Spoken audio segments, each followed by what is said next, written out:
Polyatomic ions. We've talked about cations, we've talked about anions, and mostly we've been showing just simple monoatomic ionic species like sodium cation and chloride anion. But we do have complex ones that are made of multiple elements like sulfate, carbonate, phosphate, sodium bicarbonate or sodium hydrogen carbonate. You also have cation or like ammonium. That's a group of elements giving you a cation, so it's poly. Poly means many, polyatomic ion. You have acetate that looks like this. You have acetate, polyatomic anion. You have nitrate, nitrite, sulfite. There are so many. Cyanide. So now let's look at these polyatomic anions. A polyatomic ion is a cation or an ion that contains more than one atom, as shown in my examples all over the place. So for the element carbon, these are examples of its polyatomic anions. They are to be memorized. Okay. You have the carbonate, hydrogen carbonate or bicarbonate. This is what we have. This is what we have in our baking powder. You have acetate, and then you have cyanide. Those contain carbons. Now the ones that are going to contain nitrogen will include a nitrate because it has a maximum 3 oxygens. Nitrite because it's 1 oxygen less.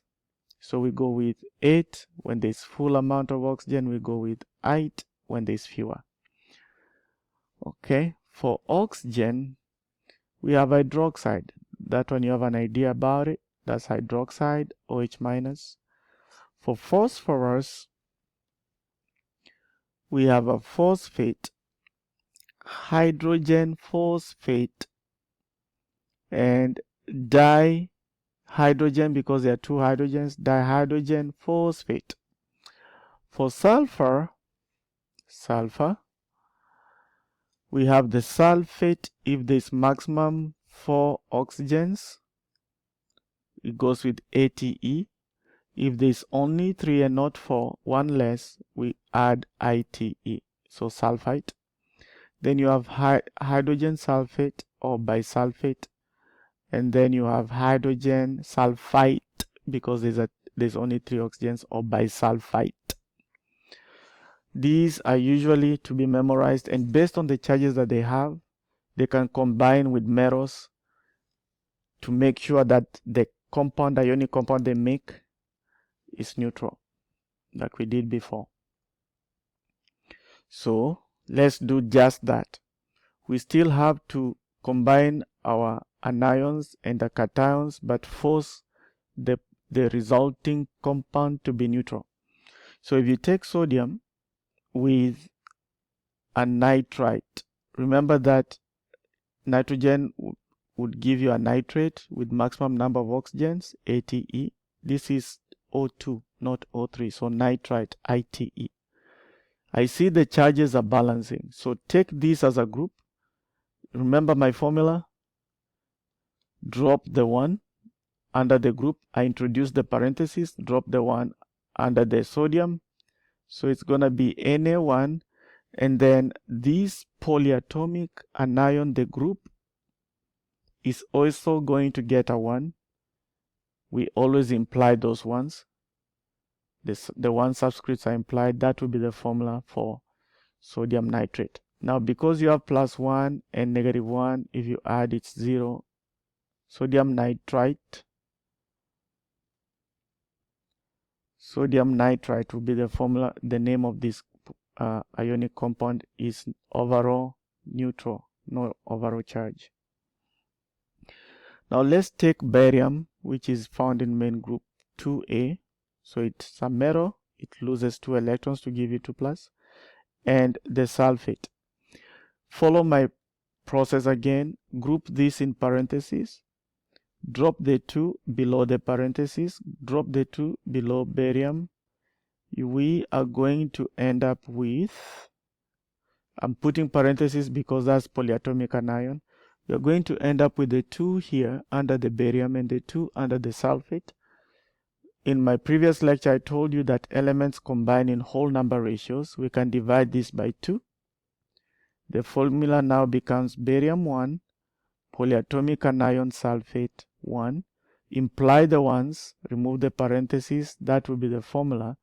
And the name of this is barium. There's no Roman numbers like barium 2, barium 3, because barium is a group 2 element. Group 1, group 2, group 3 tend not to have multiple charges.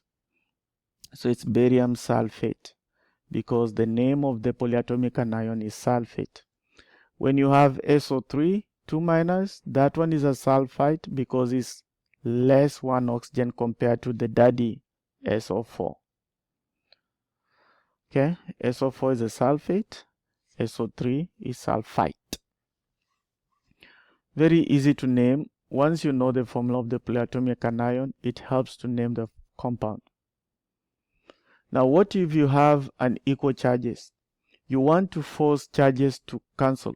You see how magnesium has a 2 plus, OH minus is 1. That prompts you to know that you need 2 of the OHs, so that the 2 plus will cancel out with the 2 negatives, right? To give you 0. Because overall charge, remember, must be 0. So, knowing so, and knowing that the OH is negatively charged, that 2 right there is what's going to be the subscript. That is one way to do it. Now I'll use my way, my other preferred way, I should speak. This is my way, but this is my preferred way. The second one I'm showing you is my preferred way. It's usually very accurate. So I know the formula of hydroxide to be OH minus. I just go with the absolute number, drop that below the polyatomic anion. I put parentheses, drop this below the magnesium. So magnesium will receive subscript 1. The OH polyatomic anion is going to receive 2. We always imply the 1, so the formula will be MgOH polyatomic in parentheses 2. So that's how, again, this can be found. So whichever method you want to use, if you want to manipulate your numbers in method 1, or if you want to drop the charges in method 2, it gets you to where you're going. This compound is magnesium. The name will be magnesium. The anion, polyatomic anion, is hydroxide, so it's magnesium hydroxide.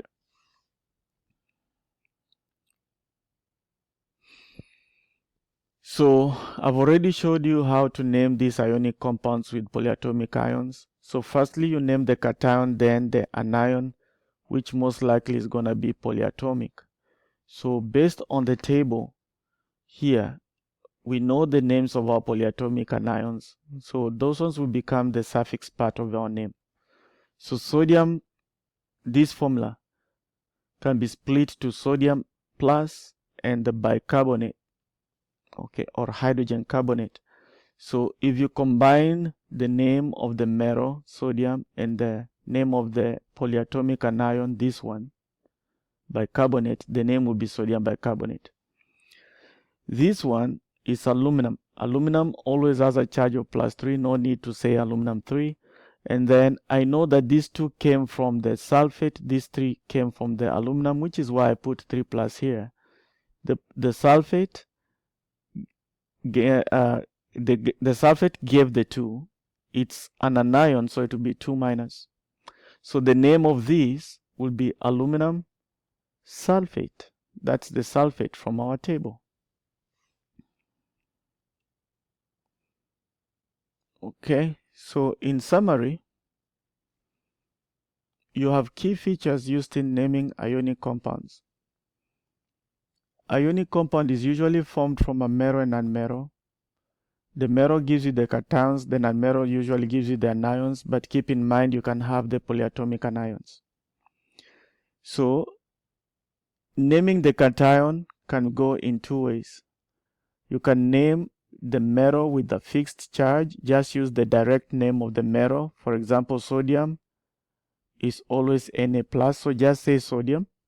Or you can name the MERO with a variable charge. For example, you have to specify if it's ion 2 or ion 3. In this case, you'll have to specify in Romans, then you give the anion name after that. Okay, we are doing summary. So in the case of the anion, if the anion is only one element, then you just add IDE. For example, chloride, oxide, phosphide.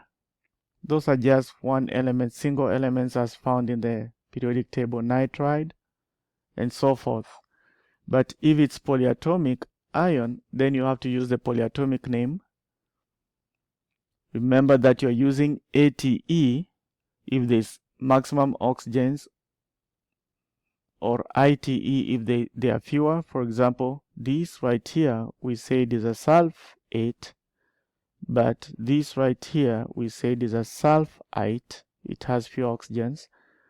This right here, we called it a nitrate, but this one with 2 oxygen, we call it a nitrite. So keep in mind such rules, and so forth and so forth. And that's it for this chapter.